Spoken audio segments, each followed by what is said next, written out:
Before we watch this clip, you can listen to the whole of the Summer of the Crossbar podcast on either Apple Podcasts or Spotify for free. Enjoy the clip. I think we still are okay. I mean, I think there's been a huge overreaction, Harry. That's what I think there's been. There's been a huge... 7 points dropped in your last 3 games. Yeah, 7 points dropped in our last 3 games. 7 points off Liverpool. What were our last 3 games? They were Newcastle, Liverpool and Bournemouth. And I think Bournemouth is a team that has just beaten Man City. So clearly they're a good side. And we were down to 10 men. And whether that was our fault or not, I think it probably was our fault. Mm-hmm. It's still a disadvantage, and it is still a little bit... When you get a red card, it ultimately is unlucky, because you don't go out searching for a red card, do you? Unless you're Romero. Unless you're Romero, right. Every other game. Unless you're Chelsea and just a horrible football club. All right. Liverpool, I'm content with dropping points to Liverpool. I think we were the better team in that game. So I think it's a huge overreaction. If we look at the teams that we played this season, and this is what I want to... This is the main point. I haven't got anything about the performance against Newcastle, because I watched that game and I think it wasn't our day at the office, and I think that's fine. You know, when you win a league title, you're going to be imperfect sometimes. The majority of the season, you've got to be perfect. I think we've been pretty damn good this season, all right? Who have we played in the Premier League? We played Villa away, we won. We played Brighton at home. We would have won had it not been the most ridiculous decision I've ever... Honestly, I've never... Let's not get into this. I've never seen such a bad decision. All right? I think we've already had an argument about this decision. I'm sure we have. It's ridiculous. Have you ever seen a decision as such before that? But they let you know it's a red card. Can you just clarify what I've just said? Have you ever seen a decision like that one before that red card?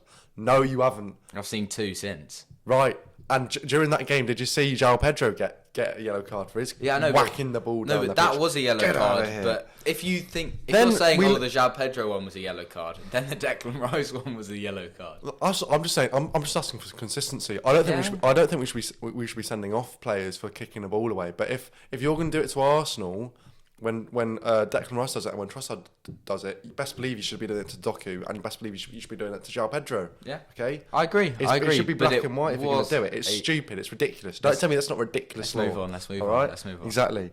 Then, Tottenham away, we win. Whether we do it by set pieces, whatever, we win. Man City away, again, we should have won, but we got a red card. And that one I think the team should take the responsibility, because... Yeah. It's not. We have seen that red card before. After the Brighton game, it was also like it wasn't like because the Declan Rice one was kind of like a little kick away. Yeah. He booted it across the pitch. I still think it's ridiculous. I still think we don't watch football to see players get sent off for that. All right? No, not but at all. Ultimately, that we were the architect of our own downfall. You know, but it's still a little bit unlucky, right? And again, you're dropping points to Man City away at the Etihad. You'd have taken a draw. We're talking about Arsenal fans, and I'm looking at it and thinking, we should have won. We should have won at the Etihad. I mean, that's the mentality now. Bournemouth we lose, okay, we should have won that game. But again, down to 10 men, and then Liverpool we drop points to. So you look at the teams that we've dropped points to: Brighton, City, Bournemouth, Liverpool, and now Newcastle, who Man City also dropped points to. Are we really that? Is it really a crisis at Arsenal? I've never said that it's a crisis. I just think that you're clearly really restricted in the way you play, and no matter, like, your results are still there, but that kind of Arteta idea that was kind of there even before you started playing well, when you were coming 8th, like fluid football, has kind of just been halted due to an injury of one player. Ødegaard, you're playing such pragmatic, honestly horrible to watch football right now. Like in that game against Newcastle, you were playing for a set piece. Is that what a title challenger does? Were we playing for a set piece? I think we couldn't break down a really good. So you were playing for set pieces. Side. I mean, Newcastle. Do you think Man City would ever play for a set piece? Do you think Liverpool under Klopp, or even now? I think Man City would have played for a set piece when they lost with 11 men to Bournemouth yesterday. No, their one goal did. I think their one goal came from a set piece. Right, and they should have scored from another set piece. But you were playing for set pieces against. What does that mean, playing for set pieces? Does that mean we're taking shots from goodness knows where, and then we hope Nick Pope tips over the bar? No, you just weren't really creating anything, and the only things you did create was from set pieces. But that doesn't mean we were playing for set pieces. Just because a team, just because I don't know the definition of playing for set. Just because we're good at set pieces doesn't mean that when we can't break a team down, which happens to every single club, which happened to Man City yesterday, that doesn't mean that we're then, but they're good at set pieces, and they did have a few set pieces, so they're playing set pieces. That's ridiculous. Newcastle got an early goal, a great goal. And Newcastle, I think, are one of the best if there was teams in the league that I'd hate to go 1-0 down to, I'd have Man City, and then I'd have Newcastle.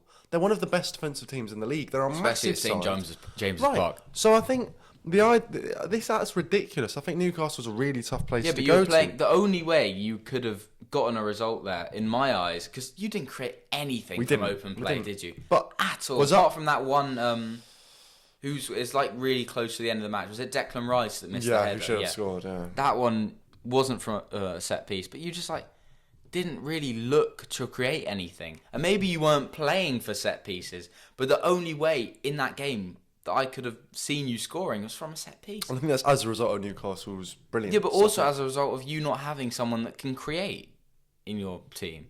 But I think that's ridiculous. I think. Who do you think can create Bukayo Saka? Yeah, Saka, who got locked down. Martinelli. So if he can't... Martinelli, I've got massive words for Martinelli. Really? He's honestly useless. Is he? He's honestly useless. I'm saying right now in this team, don't laugh at me. Timo Werner is more effective than Martinelli. That's unbelievable. Martinelli's got, 3 or 4 goals and assists this season? How many does Timo Werner have? That is ridiculous. I think he had more a effective. poor season last season. He had a poor season last season, right? And Tino Livramento and Lewis Hall were the man of the matches yesterday on TNT Sports. Can I just say how bad the commentary was on that game? Was it? They were talking about. They said something like. Oh, sorry, this has gone a bit off topic, but it did my head in. They were because we were losing, and I'm like, put the game on. They were filming, Eddie Howe and his assistant and his coach, like the three coaches, and Eddie Howe. And the commentator said, "Oh, they look very close. They look like they know each other really well." Is that the co-commentator? Yeah. I was like, my God, really? I love Darren Fletcher though. Really? Do they know each other well? Yeah. Really? Unbelievable. If it wasn't Ali McCoy, if it's not Ali McCoy, so I'm not having fun. Yeah, I love Ali McCoy. That did my head in. Anyway, though, I think there's an overreaction. I think Arsenal play some really tough games, and if you definitely look at their next. So we're now in 10 games into the season, right? There's 19 teams to play in the. Oh, sorry. There's 19 teams to play in the league, right? So we've got 9 games until we've now played everyone. Well, who are Arsenal's next fixtures? We've got Chelsea away and Forest at home. 2 difficult games, right? Then we've got West Ham away, Man United at home, Fulham away, Everton at home, Palace away, Ipswich at home, and Brentford away. Out of those games, if we don't win 9, then alarm bells are ringing, because ultimately, okay, I can accept. Okay, let me rephrase myself. If we don't get 27 points. No, 24 points, sorry, out of those 9 games, right? Then I'm going to be a little bit upset, because with Chelsea, okay, away, I can accept losing, right? But if we lose to Chelsea away, then I can't accept losing to Forest at home, right? But if we beat Chelsea away, then I'm like, okay, if we lose to Forest at home, it's not a good result, don't get me wrong. But it's not like, I'm going to go with the title race is over, right? Then if we beat Forest and Chelsea, and we then somehow managed to lose to West Ham. I mean, Amarim would have been in charge. Maybe there's a manager bounce. Okay, fine. We've beaten both Chelsea and Forest. West Ham? Sorry, Man United, sorry. Oh, yeah. Okay. Okay, we lose to Man United. They're a decent side. Do you know what I'm trying to say? Is that Man United at home? You should be beating Man United Right, at home. and I think equally should be beating Forest at home if we're going to win the league. And I think we should be beating Chelsea away. So, honestly, I mean, do you know what I mean? There are 9 easy games there, right? No, and if you compare that to Villa away, Brighton at home, Tottenham away, Man City away, Bournemouth away, and Liverpool, that means it's 7 o'clock. Sorry, I don't know why I said that. Man City away, Bournemouth away, and Liverpool at home. Those 7 games, I believe, or 6 games. I mean, like, it's complete. It's like they are 7 really hard You definitely games. had your harder run of fixtures, but in the end, everything balances out. Yeah. I don't think Arsenal fans can be going, "Oh, we shouldn't be able to." We've had harder fixtures, so we should be allowed to be able to drop points. I don't think you should be looking at it like that. You should really be looking at there's already a considerable point gap between you at the top, and you, even from last seasons, you can be top at April, top 10 points clear. You've only, in the last few years, you've been really good at the start of the season. Well, not last season. Yeah, but like you were top at like. Well, we were far better in the second half of the season. Yeah, you were better, but your consistency kind of comes at the end the kind of the midpoint of the season, and you're already showing signs of weakness. We're not at the midpoint of the season. No, I'm saying your strength, comes at kind of the midpoint of the season. You're really like right. So the fact that you keep trying to mess up my words here. let me try and get to my point here. You seem to need to have a considerable lead on Manchester City to be able to beat them in the title race. Because I don't see you, if it comes to this last 5 games of the season, you're neck and neck with Man City or Liverpool, I don't see you as a team that will win those 5 games. And I'll see you as a team that will be the one that bottle it. Because it's just happened in the past 2 years. You've choked at the necessary moments. And from this season, you can already see... Well, last season we lost 1 game out of the last 7, I believe. Do you know that? Is that a little fact check on it? Well, I think so. I think we lost to Aston Villa and then we exactly. We beat for the 5 last teams. And that Villa game lost you the season. Yeah, sure. But that lost you the season. So if it's neck and neck with City... Yeah, but you're already dropping points this season. And you're already... But we did that last season far as well. away. We're only 2 points behind you. It's 10 games of the season. We're only 5 points away from City. And they've not been looking at their best at all. They've scraped... City have... If this year, if you don't win the league, will you see it as bottling it? I think if we don't win the Champions League or the Premier League this season, I'll be very, very disappointed. As opposed to last season, I wouldn't have been so disappointed. Yeah.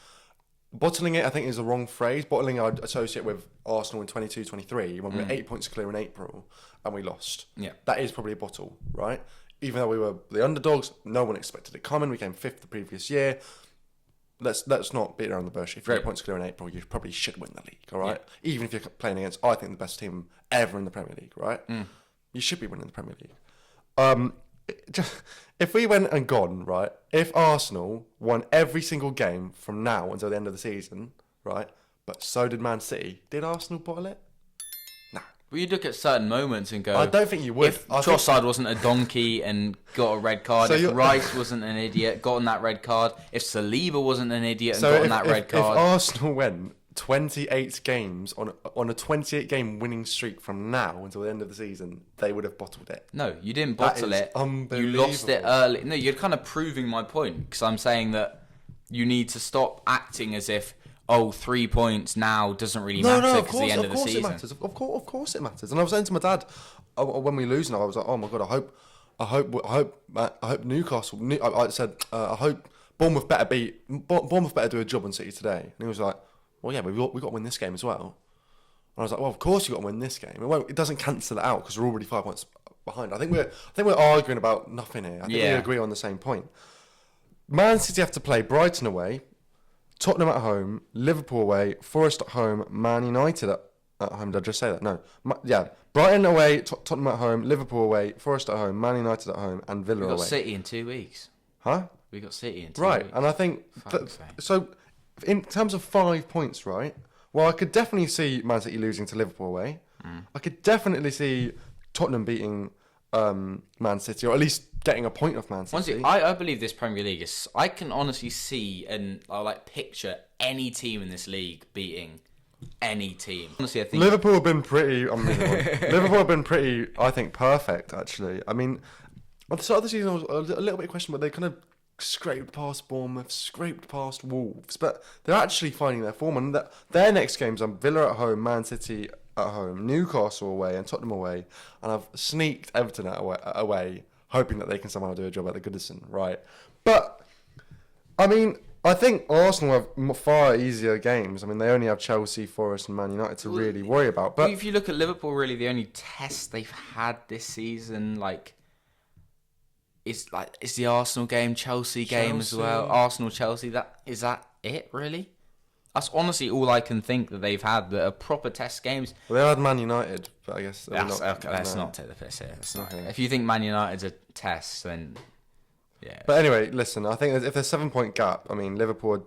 I think they're capable of losing to. Yeah, but I think they're capable of losing to Villa, Man City, Newcastle, and Tottenham. 100%. I think that's 12 points right there. What I really like about Slot is he's less gung ho as Jurgen Klopp, as in he's definitely more of a pragmatic manager that can see out a result, and you can see it against you saw it against Chelsea. They're kind of fine to kind of sit back and absorb a bit of pressure for parts of the game, but they can also introduce like bits of quality. Look at Salah's goal on the weekend; it was so nice against Brighton. They have that individual quality, but I don't think they consistently rely on it for a performance base. Like